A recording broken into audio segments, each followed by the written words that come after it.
Hello and welcome to Tech Deals build video time. Today we are putting together an awesome gaming computer. Ryzen 5 2600X $900 build. The camera is going to be overhead in just a couple of minutes and we're going to put this entire machine together. Linked in the video description below is the playlist of this. The first video was a build guide where I talked about all the components here, as well as provided you with some alternative suggestions going up and down on the CPU, motherboard, graphics card, etc. If you'd like a detailed guide on how to pick out which parts should go into a roughly $900-ish build, an option to go up 200, down 200, etc., that's down in the video description below. That's basically talking about parts. Today we're not doing that. Today we're building the parts. And since I like to do detailed build guides, they get split into separate videos because frankly, otherwise we'd have hour-long videos and those don't get watched nearly enough on YouTube.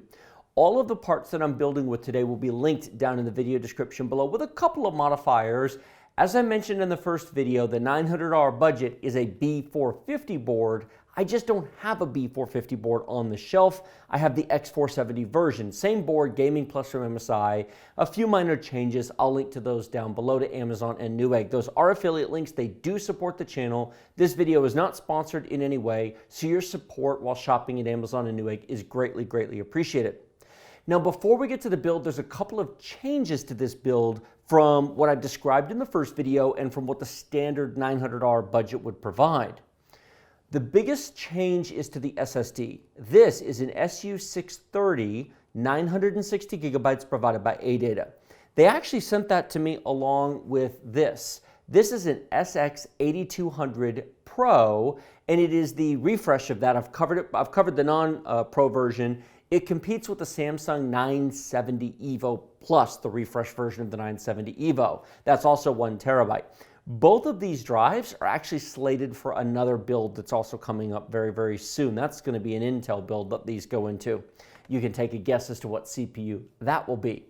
In any case, it's here because it's a new drive, new package, it's a placeholder, but that's not what I'm actually putting in here.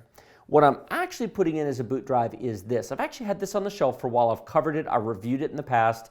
This is the SX6000 budget NVMe drive from AData.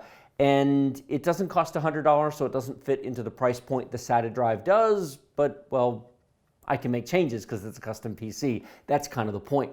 I am putting 2 additional SSDs in here as well. Neither of these are new, one of which is quite old. I've covered this back in 2016. This is an SP550 AData. They long since haven't sold this. I pulled this out of my Skylake X system as a data drive. It's going to become a game drive in here, 960 gigs. And then a 1 terabyte SU800. There's so many models, it's kind of confusing after a while. These are very nice drives and they are in fact still current. Why so much SSD space? Games. This is an awesome epic gaming machine, and when I put my full suite of test bench games on here, I need 2 terabytes of drive space to hold it all. Everything from Assassin's Creed Odyssey to Far Cry 5 to GTA 5 and a bunch of other stuff as well. So these 2 drives will be filled with games. I'll actually probably end up taking 1 out when I'm done with it, but I'll leave 1 in and keep this as a game machine. Because really, with a GTX 1660 Ti and a Ryzen 5 2600X, this is a pretty epic gaming build right here. So other than that, that's going to be the only change. I contemplated changing the power supply to something a little bit upgraded because I've got 4 or 5 on the shelf, but actually the 450BT is really good. So everything else I covered in the first video is staying the same. RAM, CPU, video card, everything's staying the same. The only change is we're doing a different storage solution. And with that being said, let's put the camera overhead and start building this thing, shall we? Here we are with the case on the desk, and it's very tempting to start with the case, and you can certainly prepare it. Depending upon which case you buy, you may need to. We'll need to put the mounting posts here. But I prefer to start with the motherboard and the CPU and SSD installation. So we're going to get this out of the way and start with the motherboard. The first thing to do is to take the motherboard out of the box and have a good surface to work on. Now I have this excellent Gamers Nexus mod mat, which is an anti-static material and safe to put motherboards on. If you don't have something like this, the next best solution is the box that the motherboard comes in. You can put it on here, and that'll keep it safer than if you put it on a wood table or worse, a plastic table where static discharges can occur. With the motherboard laid out, we could install the CPU, but actually the first thing I'm going to do is remove these two plastic clips. We're using AMD's stock cooler, and we remove these and screw it directly into the backplate.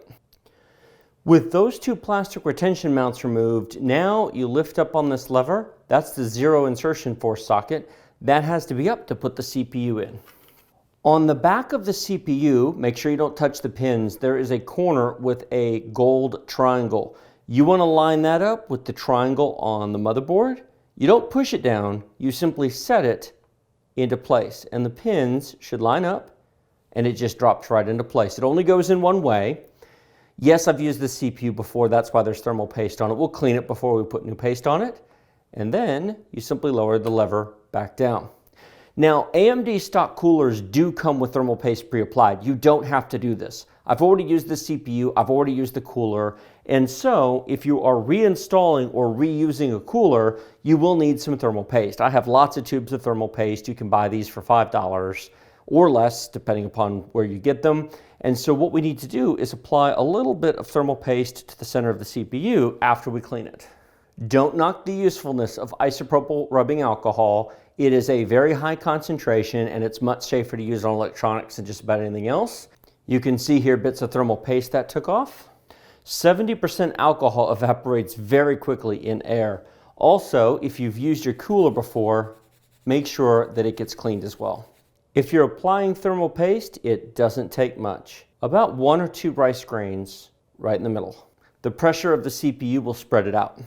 AMD stock coolers are awesome. Simply line up with the screw holes and screw down in a cross pattern. I actually didn't talk about thermal coolers, about CPU coolers in the parts overview. From my point of view, you only use AMD stock coolers. There's virtually zero reason to use an aftermarket cooler. These run cool, these run quiet, they do an excellent job, and you are not going to get enough overclocking out of an aftermarket cooler to be worth the money. Put your money somewhere else, don't put it in a cooler.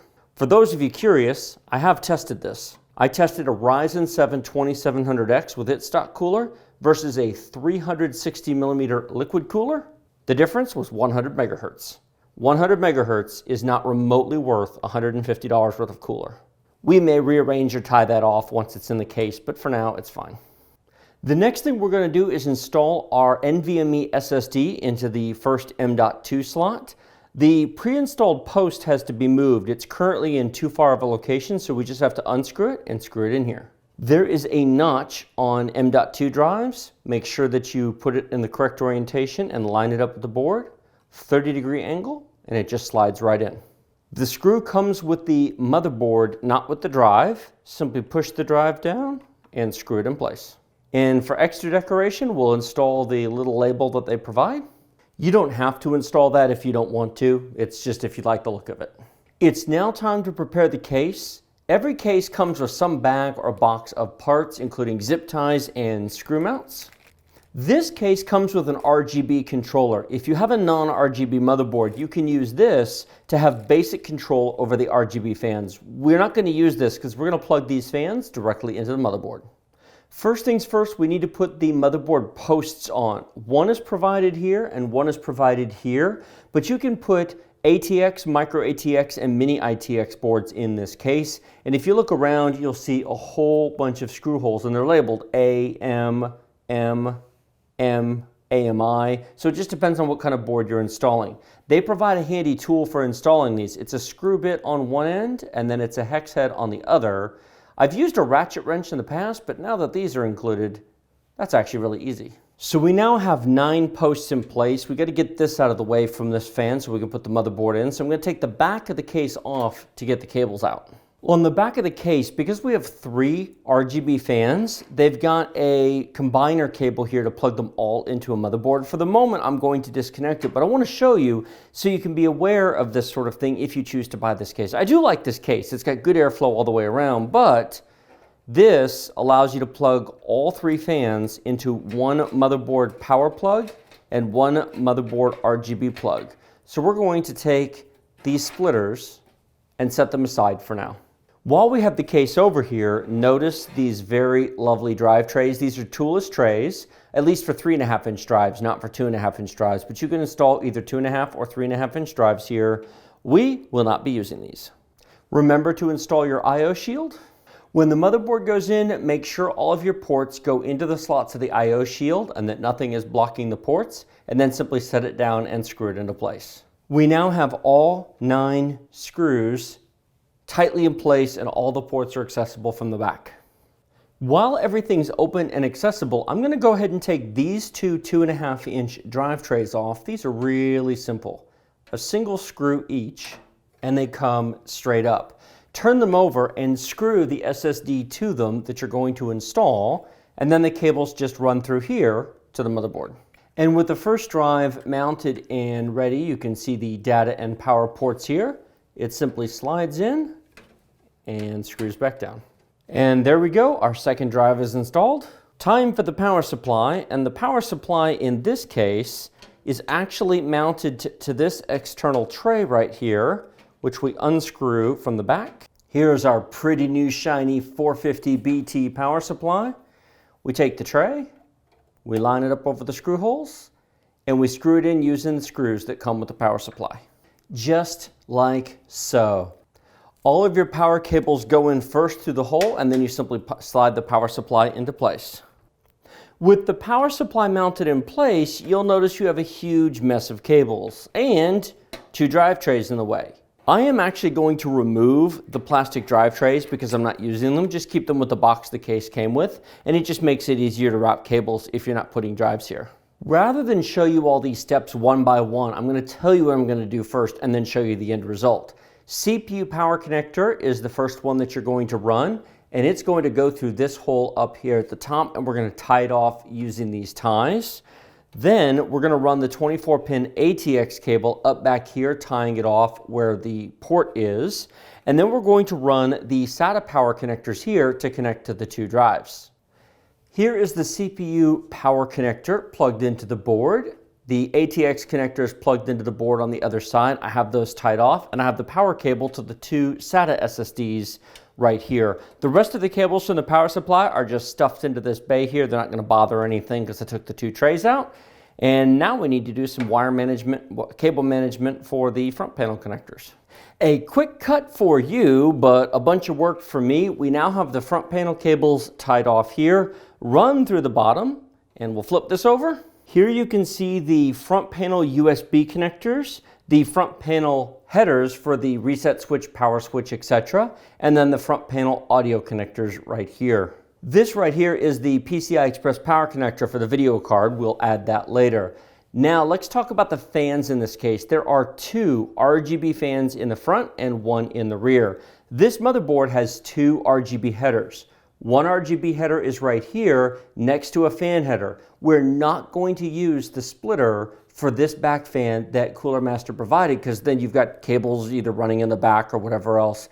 Instead, we're going to plug this fan directly into the motherboard.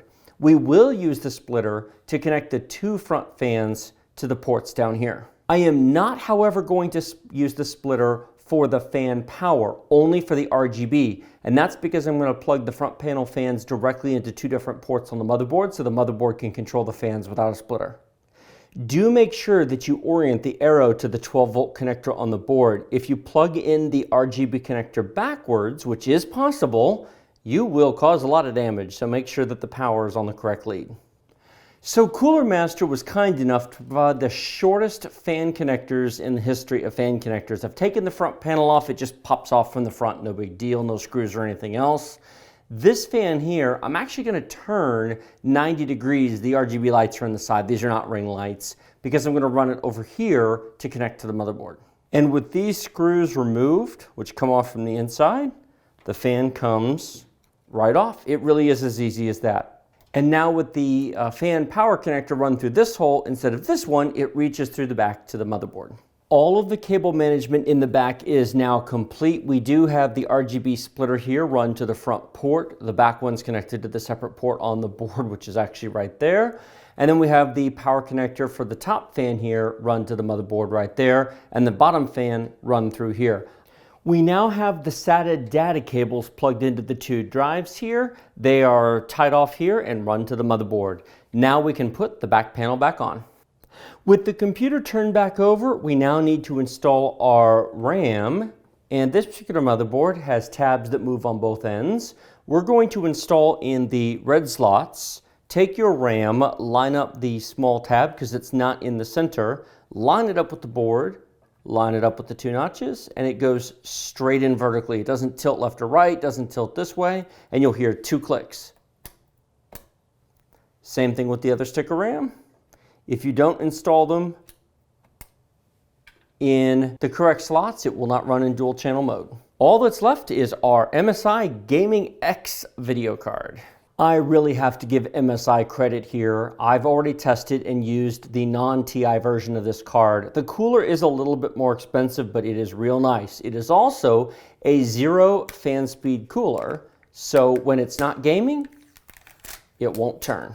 Yes, that is a brushed metal backplate, and it does stay reasonably cool to the touch.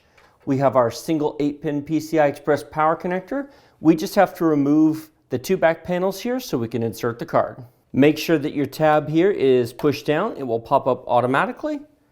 Line up the card with the slot and gently slide it into place. With the video card installed, all that we have left to do is to put the power connector on. With the power connector in, our system build is now complete. I will replace the glass panel that came on this, and it's time to go install Windows. Our system build is now complete. I have it plugged in. You can see the beautiful RGB lights right there. At the moment, it's just a default red that nothing's been configured. Because they're plugged directly into the motherboard, we'll either have to set it up in the motherboard's BIOS or use the software from within Windows to set up the RGB. Otherwise, it's a very beautiful, nice system. Great airflow in the front, great airflow in the top, plenty of exhaust airflow in the back. I'm quite happy with it. Like this video if you like it, share it with your friends if you love it. Remember to subscribe to my channel with the big huge red button directly below. Questions, comments, thoughts, feedback, suggestions, that's what the comment section is for. Check the links to the video description, the full playlist on this build series, the first video, parts overview, upcoming videos, many benchmarks, comparisons to a pre-built are all coming very, very soon, and then links to buy everything that you saw here on Amazon and Newegg. Thank you all so much for watching. I will see you next time.